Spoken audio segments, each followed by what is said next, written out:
खबरों का सिलसिला आगे बढ़ाते हुए रुख करते हैं कमालिया का। हमारे नुमाइंदे मोहम्मद अफजल रहमानी की रिपोर्ट के मुताबिक कमालिया मारका हक बुनियानुल मरसूस की तारीखी कामयाबी को 1 साल मुकम्मल होने पर THQ हस्पताल कमालिया में मेडिकल सुपरिटेंडेंट डॉक्टर गुलाम अब्बास की सरबराही में पाक फौज के हक में और अफवाज पाकिस्तान से इजहार यकजहती के लिए एक पुरवकार रैली का इनेकाद किया गया।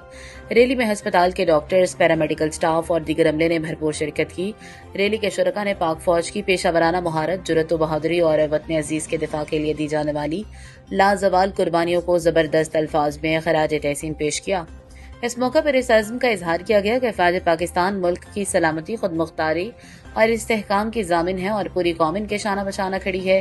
रैली के दौरान शुरका ने पुरअमन अंदाज में यकजहती का इजहार किया, जबकि पाक फौज जिंदाबाद और मारका हक जिंदाबाद के नारे भी लगाए गए। इख्तिताम पर मुल्क की सलामती, इस्तेहकाम और शहदाए पाकिस्तान के दराजात की बुलंदी के लिए खसूसी दुआ की गई।